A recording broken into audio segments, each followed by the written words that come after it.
Welcome back to the channel, everybody. It is now official. Juventus announced their new head coach after the firing of Igor Tudor. The news was in the air. We're waiting for it to be official. It is now done. Luciano Spalletti is the new head coach. Guys, the miracle man for Napoli, the coach with the Napoli logo tattooed on his forearm. Yes. How will Juventus fans feel about that? Doesn't matter. Do you care? Maybe not.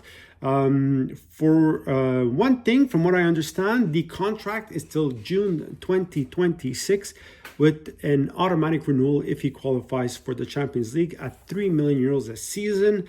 It's going to be interesting to see Spalletti at Juventus. I said it the other day. I don't think he's the right coach for this team. I think there's a lot of players that he might have issues with. So there's a few things he's going to have to resolve. First of all, he's going to have to find the perfect position for Coupe Miners. He has to get him going, not because I care, because I don't, because I'm not a Juventus fan. But if your team spends 60 million euros for a player, you need to find a way to make him go again. Like, he has to bring him back to his original role, make him understand what he needs to do, give him that confidence. They have to revive Coupe Miners. That's the first big issue. The second issue is he's going to have to sit down and talk with Locatelli. There was a lot of rumors saying that between Locatelli and Spalletti, there was a bit of tension. Of course, the Juventus midfielder didn't appreciate the fact that he was left out of the Euro 2024 squad. He was replaced by Fagioli. At the time, Spalletti had said that he was a good player with great feet, good defensively, but for that role, he needed somebody more modern, that he was too conventional, and that's why he had chosen Fagioli. Now he gets at Juventus, and who's your captain?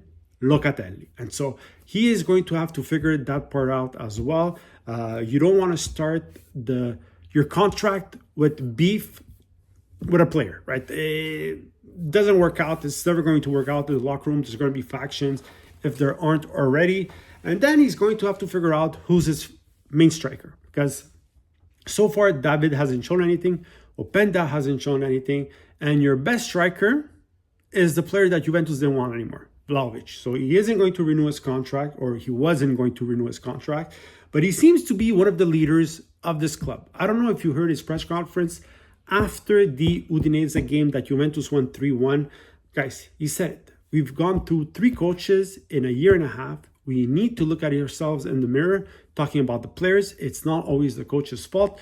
We need to figure things out. Honestly, those are leader type discussions, right? You want your key players to have that mindset. It's not always everybody else's fault. We need to look at each other in the mirror and we need to figure things out. The problem is, so far, Juventus didn't want him. They didn't want to keep him. They want him to leave. It got stuck with him. So we'll see what they'll do. We'll see what Spalletti decides to do. It wasn't easy for Spalletti with Italy. Did fantastically well with Napoli. And so Juventus fans, I am asking you, what do you think? Do you like this move for Juventus? Do you like this move for your team? Do you think he's going to extend his contract? Are they going to make the Champions League? Of course, on paper, Juventus is not a bad team. You just need to figure things out. Yes, they have some injuries right now. Like I said, they have to figure out Coupe Miners. They have to figure out who their striker is, or who their main striker is, because offensively, Juventus has a lot of potential, right? Yildiz, Zegrova, Openda, Vlahovic, David. Like, a lot of teams would like to have those problems. So let's see what he does. Let me know what you think in the comments. Like and subscribe.